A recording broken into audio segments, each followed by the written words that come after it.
Right, hello there everybody, welcome to the Adam Clery football channel where we try to make football make a bit more sense, and in world record time, Chelsea have a new manager. Liam Rosenior, who very handily as manager of Strasbourg is already part of the club's ownership model, replaces Enzo Maresca, and you want to know what that means for this football team. What sort of manager is he? What formation does he use? How do his teams play? Well, if you are sitting comfortably, then we shall begin. But if you want it in 6 words, it's very good news for Chelsea, probably.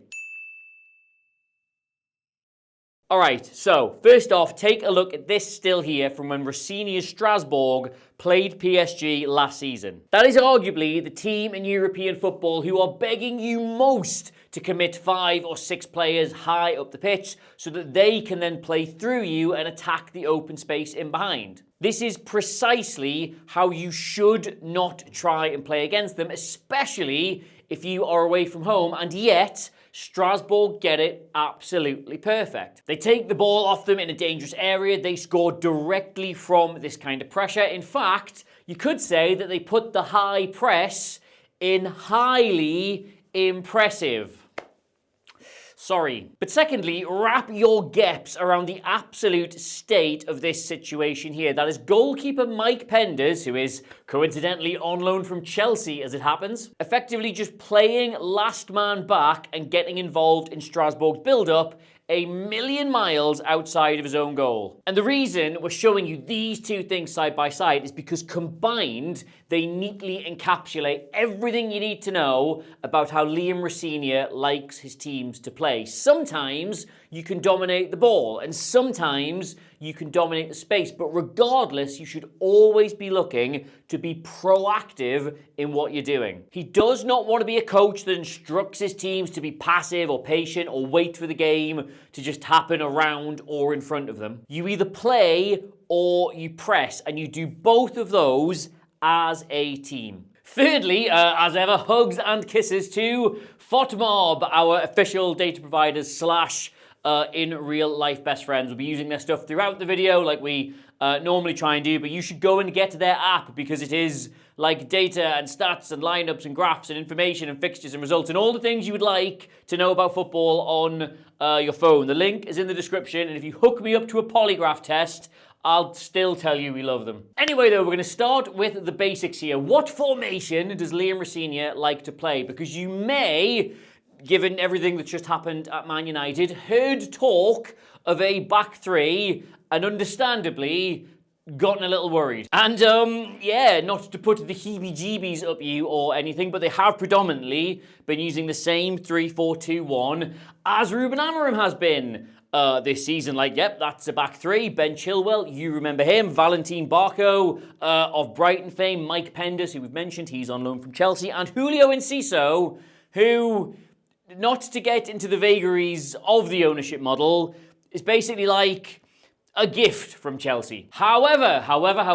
do not look at this system and despair, O ye Chelsea fans, because Liam Rosenior, unlike his Portuguese counterpart, does not have a big throbber on for this. He is not wedded to it in any way, shape or form. The man is a pragmatist and believes the formation that a team takes up is secondary by a million miles to its overall identity. He changes the formation all the time. In fact, if you include the qualifiers, he's used a back 4 in Europe this season a lot more than he's used a back 3. Sometimes it's just a direct sort of 4-4-2. Sometimes it looks a lot more like a 4-3-3. He is a manager who first and foremost will tailor his approach to suit the game they're in. Like, I actually do think you will see him use a back 3 at Chelsea. It could even look a little something like this, but only in very, very specific circumstances. But regardless of what shape his teams take, they have the consistent principles of defenders who are extremely comfortable on the ball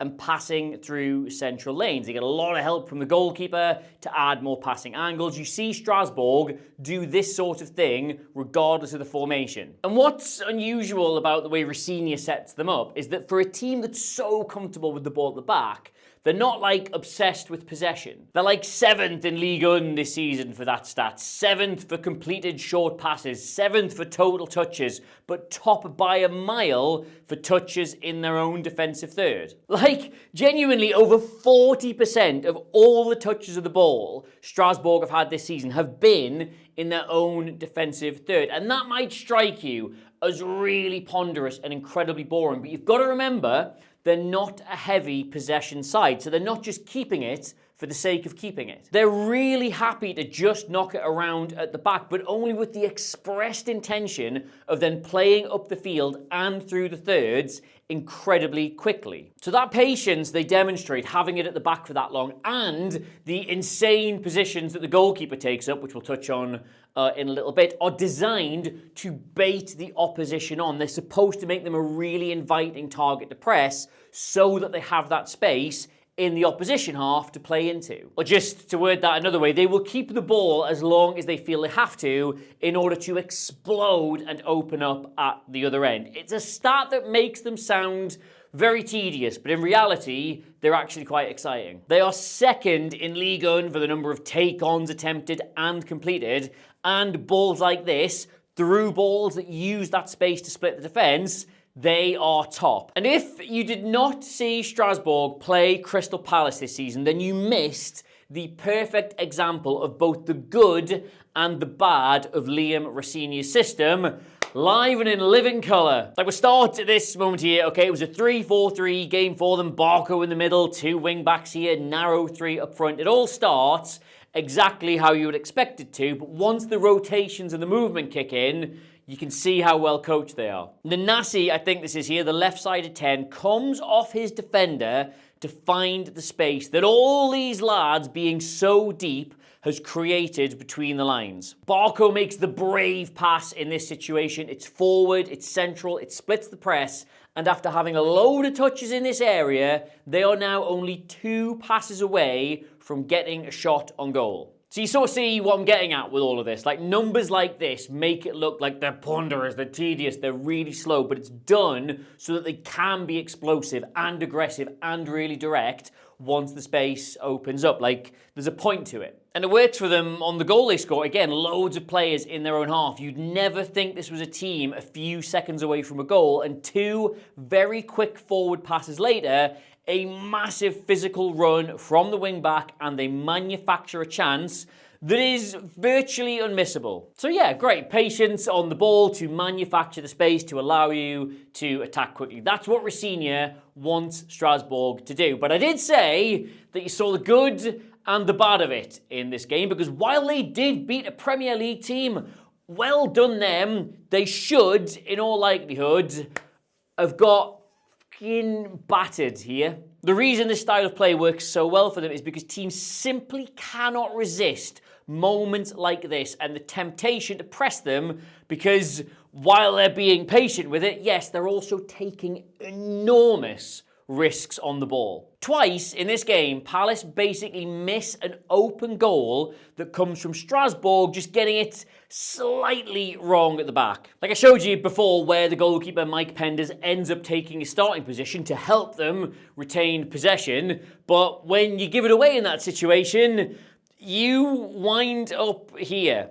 Palace not only contrived to miss this chance when he's 35 yards out of his goal, but when he steps in to give them a back 4, it's 1 rushed pass and 1 sloppy touch, and Wharton somehow hits the post with an open goal. It's maybe the most risk versus reward football currently being played in Europe, I would say. So Chelsea fans, I'll tell you this as a neutral, I'm really excited to see what he does with this team.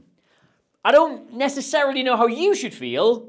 It might get a bit weird, but I'm looking forward to it. And don't get me wrong, I'm not expecting to see Robert Sanchez in these sorts of positions from the very first game, but like, not to hammer this point, because I'm sure it's getting hammered in every other video about Rosenior and Chelsea, but these are Penders and Sanchez's respective heat maps and ball-playing numbers this season. And bear in mind that Sanchez is one of the more involved keepers in the league with the ball. Like, he gets 45 touches a game, he averages 38 passes, only goes along with like 35% of them. He plays with it. It is one of his strengths. But then you show Penders alongside that, and there are just levels to this, unfortunately. Practically the most touches of any goalkeeper in Europe, remembering again that Strasbourg don't actually have that much of the ball, so that's even more impressive. He's got more passes than Sanchez, and 86% of them are short. So yeah, I would expect to see Robert Sanchez more involved with the ball, maybe playing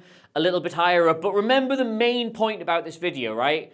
Liam Rosenior is a pragmatist. He's not going to force any of this onto Chelsea if it doesn't suit them. Like, Strasbourg lead Ligue 1 this season for the most number of errors that lead to a shot. They've got 3 times more than PSG. So you take how risky it is and you factor in that because of injury, because of having to rotate Reece James, because of the average age of the squad, Chelsea almost never have a settled or experienced back four in front of that goalkeeper. And doing something like this then becomes really, really risky, so it'll take time to bed in if he even decides to bed it in at all. But I know what you're thinking, like possession, Adam, that's the nerd stuff. What about the forwards? What about the top end of the pitch? What does this mean for Coley P and for Liam Delap, who he weirdly actually had at Hull City and scored the only goal when he beat Maresca's Leicester that time? What does it mean for them? Well, reassuringly, it's not that different from what they're already doing now. Chelsea have the lowest passes per defensive action this season, so just how much pressure are you putting on the ball?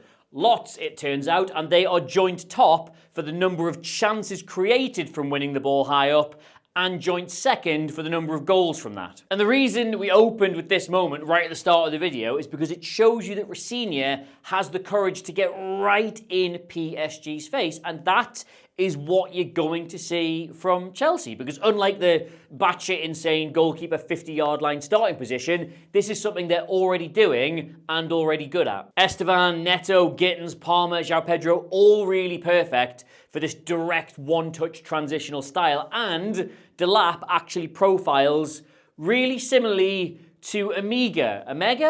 I've only ever seen that name written down. Emmanuel Imeja.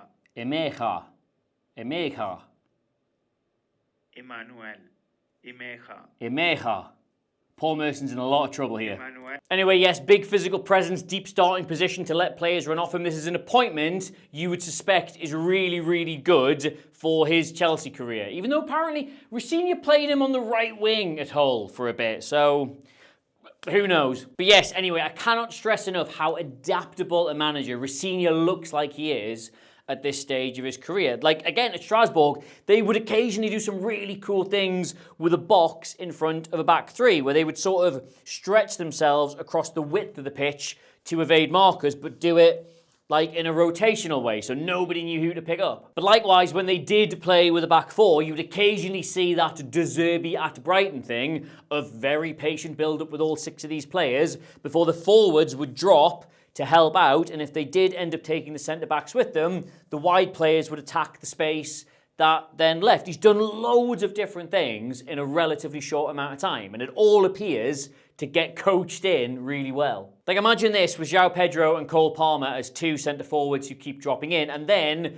Chelsea aren't exactly short of pacey wide forwards to exploit that, are they? Now, of course, there are caveats to all of this, aren't there? And the main one, I would say, is that doing this, all of these different things at Strasbourg, is really, really impressive. But doing it at Chelsea, with players of far bigger stature, expectation, and ego, is something else entirely. The scrutiny in the Premier League as well is such that the run he's just been on at Strasbourg, 1 win in the last 7, would have him under major pressure in this job. And if that's the kind of start he gets off to, some managers never recover from that. And also, if Robert Sanchez gets caught 50 yards from goal more than once ever under Rosenior, not only will he become a living meme, but you'll end up with an unnamed betting company doing billboards on buildings saying he doesn't know what the rules of football are, which are very mean.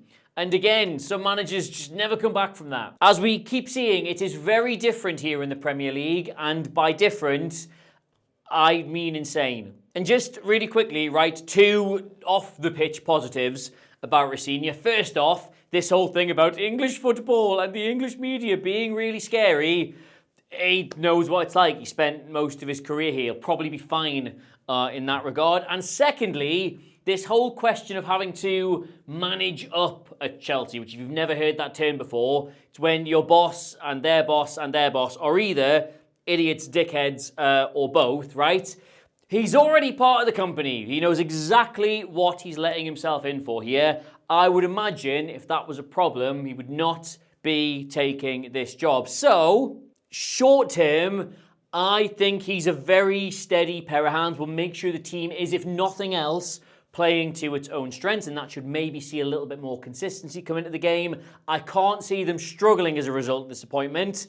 And long term, that's up to him. He's a very young, very inexperienced manager. If he develops well and grows into the role, he could potentially take the club forward. But if he struggles with that part of it, if it's a bit above his level, then yeah, could be tricky. But I think this season at least, smart move. So yes, there you go. That is how Chelsea will probably play under Liam Rosenior. Defenders who can pass the ball, technical competence in the middle, attackers who want to get it on the run as they go for goal. All that good stuff. But let me know what you make of both the appointment and Chelsea's future chances. That's what I'm interested in the comments down below. Can you push on now? Is Champions League assured? Will you have a good cup run? Are you going to win something? Let me know down below. And of course, you can get me across all the social medias at Adam Clery, Clery. Thanks once again to our lovers, platonically, FOTMob, for giving us all that lovely data. We genuinely really like them. You should go get their app. The link is in the description. And until next time, my friends, probably really soon. The amount's going on at the minute. I should do one of these for Darren Fletcher, no doubt. I will see you very soon. Look out for each other out there. Only love. Ta-ra.